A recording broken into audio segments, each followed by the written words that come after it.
doit mettre sur pied et dans un état de droit, il y a une justice indépendante.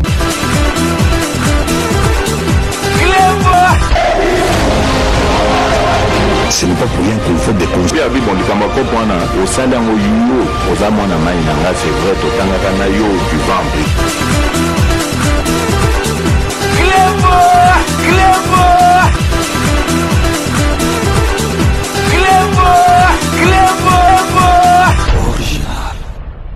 Salut et bienvenue sur Clébois Original. Merci de votre fidélité. 5 minutes avec César Ngadi.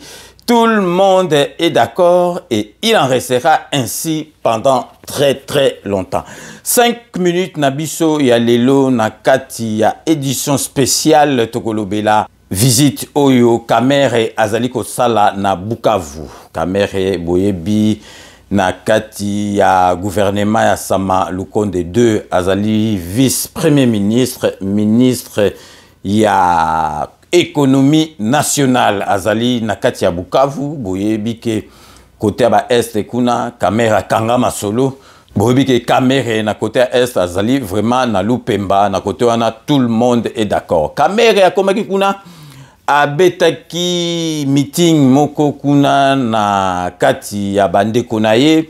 Kamere a déclaré que président Fachi Beton azali don pour le Congo. Donc tchaki mai na monokote a lobby donc Fachi Beton donc aza don na mboka na biso Congo. Donc ezali sécrété donc vraiment sécurité. Ezali masolo ya kosakana te Kamera lobby yango na kati ya discours et puis a lobby peke ba fitiole belé ba bengaki ye po baye bisaye ke abo ya nomination oyo Félix Antoine Tshisekedi au premier ministre a proposé qui est na kati ya gouvernement Sama Lukonde 2 en tant que vice-premier ministre, ministre ya économie nationale. Aboyaki masolo wana parce que yazali mwana mboka azali na besoin que mboka et kende bien puis vraiment redorer image na ye ya masolo o boyebi o eleka ki alingi a se racheter Alex Sabatou et puis pe na kati ya meeting wana a remercier qui le chef de l'État Fachi Beton na confiance a pesier pour la nomination wana donc vraiment tozali ko tikabino bolanda bino moko arrivé na ye na meeting oyo apesa ikuna na seambula me batu batonda ki ba drapeau ya UNC ba drapeau ya UDPS ba drapeau ya AREP donc batu nyoso bazali na kati ya union sacrée de la nation totikibino bolanda oyo ye alobaki na kati ya meeting wana donc restez connectés sur Clébois Original pour la suite de nos programmes. Un message de paix et de l'unité que le vice-premier ministre, ministre de l'économie nationale Vital Kamerhe apporte aux milliers de Sud-Kivusiens venus l'écouter le samedi 8 avril 2023 à la place de l'indépendance de Bukavu où il a tenu son meeting malgré la forte pluie qui s'est abattue sur la ville de Bukavu. Vital Kamerhe a commencé son discours par transmettre la salutation du couple présidentiel aux Sud-Kivusiens. Aussi de leur rassurer sur sa volonté de travailler pour relever les défis lui confiés par le chef de l'État, Félix Antoine Tshisekedi Tshilombo. Plusieurs drapeaux des partis politiques de l'Union sacrée de la nation flottant face à une tribune remplie de hauts cadres de l'Union sacrée de la nation, des opérateurs économiques, de la FEC, des députés nationaux et provinciaux. Bien avant, Vital Kamerhe et son épouse Amida Chatur Kamerhe sont arrivés par l'aéroport de Kavumu en provenance de Kinshasa. De l'aéroport de Kavumu, le cortège s'est dirigé au quartier général VK de Kalengera où il était pratiquement impossible pour lui de passer sans tenir un meeting. Un grand moment d'émotion du couple Kamerhe en voyant le buste à l'image du président de l'Union pour la nation congolaise y érigé par Bertin Moubonzi au cadre de l'UNC. Signalons que dans la soirée, le VEPEM a eu une réunion du Conseil de sécurité provincial sur la demande du chef de l'État, Félix Antoine Tshisekedi Tshilombo, autour du gouverneur ad intérim, Marc Malago, et les autorités militaires et celles de la police. D'évaluation d'opérations conjointes. FRDC à Béni, le chef d'état-major général des FRDC est à l'étape de Goma depuis le vendredi dans la soirée. Ce samedi 8 avril 2023, le lieutenant-général Christian Chiwewe Songesha a consacré la journée à une réunion marathon d'évaluation de la situation sécuritaire en province avec les commandants des grandes unités qui défendent l'intégrité territoriale au Centre de coordination conjoint des opérations CCO, avec à ses côtés le commandant des opérations et gouverneur du Nord Kivu, le lieutenant-général Constant Dimakongwa, qui revient ici sur cette séance de travail. Le chef d'état-major général a poursuivi en Ituri, donc à Bunia, cette même évaluation. Il se retrouve à Goma, mais il a aussi des évaluations à faire sur place ici, avec les commandants des grandes unités. Raison de cette réunion, maintenant le chef d'état-major général a terminé avec cette évaluation. Il séjourne encore avec nous ici pour certaines visites aux unités et surtout à nos malades et blessés dans des hôpitaux. Retenez que le chef d'état-major général, le lieutenant-général Christian Chiwewe Songesha, poursuit son séjour à Goma et d'autres programmes de son agenda restent à découvrir selon notre source.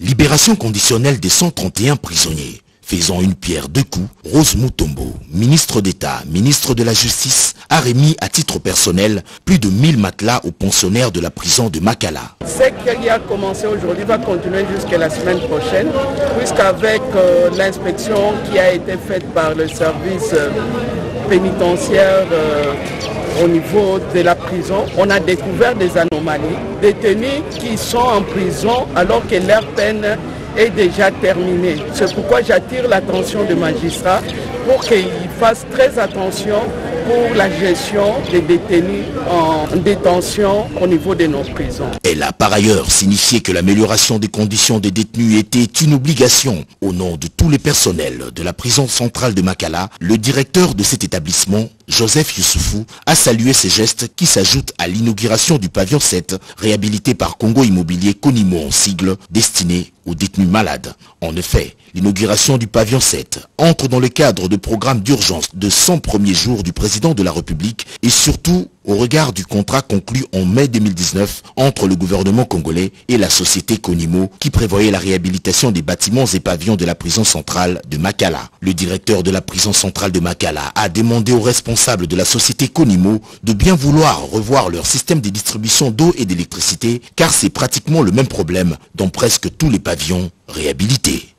Un dîner de gala pour clôturer officiellement le vaste programme 12 élans de cœur de la Fondation Vodacom Congo. Pendant près de 12 mois, les membres de cette fondation ainsi que d'autres partenaires ont réalisé plusieurs projets dont la rénovation de maternités et hôpitaux à l'intérieur du pays, la mise en place de classes numériques et de formation de sages-femmes à travers 11 provinces de la RDC, dont Kinshasa. Des réalisations présentées à ces centaines d'invités dont le ministre de la Communication et Médias, le ministre du Numérique et le ministre des Affaires sociales. Des actions que compte poursuivre la Fondation grâce à l'appui de potentiels partenaires, a précisé Pamela Ilunga, présidente de la Fondation Vodacom. Alors l'événement de ce soir, c'est vraiment pour déjà présenter ce que la Fondation Vodacom a fait ces 12 derniers mois dans notre programme que nous appelons les 12 élans de cœur. Les 12 élans de cœur pour 12 mois et chaque mois nous lançons un élan de cœur qui en fait veut juste dire une action sociale dans une province particulière, une province où il y a le réseau Vodacom. Et cette soirée, c'est pour remercier les partenaires avec qui nous avons travaillé pendant ces 12 derniers mois. C'est pour aussi appeler au fond à d'autres personnes, à d'autres entités qui souhaitent devenir partenaires dans cette très belle mission que la société Vodacom et aujourd'hui la Fondation Vodacom, qui est devenue une entité à part avec un statut juridique, souhaite aussi accompagner dans des actions sociales pour le bien-être de tous les Congolais. À l'issue de cette cérémonie, la Fondation Vodacom Congo a remis des diplômes de reconnaissance aux partenaires par qui le programme 12 élans de cœur est passé pour toucher les vies de population. Il s'agit de l'hôpital Saint-Joseph, de la Fondation Cédric Bakambu, de l'Université protestante au Congo UPC, du Centre national de transfusion sanguine et le ministère des personnes vivant avec handicap. 12 élans de cœur, ce programme annuel vise à améliorer les conditions de vie des Congolais grâce à la technologie dans les domaines de l'éducation, de la santé, le bien-être et l'inclusion pour tous. Une séance de travail sur l'accompagnement technique et financier en matière de genre, inclusion et élection. Elle a été présidée par le deuxième vice-président de la Commission électorale nationale indépendante, Didi Manara-Linga, accompagné Mme Joséphine Ngalula, membre de la plénière. À cette réunion prenaient part les représentants du programme des Nations Unies pour le développement, de la Fondation internationale pour les systèmes électoraux, l'Institut républicain international, l'Institut national démocratique en leur qualité de partenaires techniques et financiers de la CENI. D'entrée de jeu, le deuxième vice-président de la centrale électorale a exprimé les profonds remerciements de l'Institut pour leur précieuse assistance dans l'exécution des différentes opérations contenues dans son planning dont les élections constituent le couronnement. Se réjouissant des résultats obtenus, il a adressé les félicitations aux agents de la CENI qui ont donné le meilleur d'eux-mêmes, travaillant dans des conditions parfois extrêmes lors des opérations d'enrôlement des électeurs dans les différentes aires opérationnelles, dont la troisième est encore en cours d'opération. L'objectif de ces échanges est de construire une nouvelle culture d'inclusivité pour une plus grande adhésion aussi bien des femmes, des personnes vivant avec handicap et des jeunes à tous les niveaux de sphères décisionnelles en RDC en général et à la CENI en particulier. Cette tâche à laquelle devront se consacrer ses partenaires techniques et financiers en adéquation avec la vision de la centrale électorale consistera à analyser le plan stratégique de la CENI pour sa mise en œuvre de manière ordonnée en vue de produire un même outil de travail et maximiser les chances pour atteindre les objectifs assignés, a-t-il précisé. Pour sa part, le membre de la plénière, Mme Joséphine Ngalula, a fait la présentation du plan d'action pour la mise en œuvre de la politique genre, inclusion et élection de la CENI adoptée et validée par la plénière.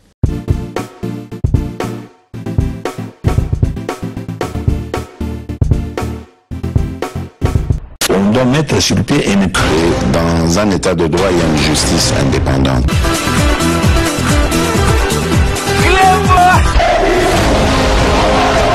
Ce n'est pas pour rien qu'il faut découvrir.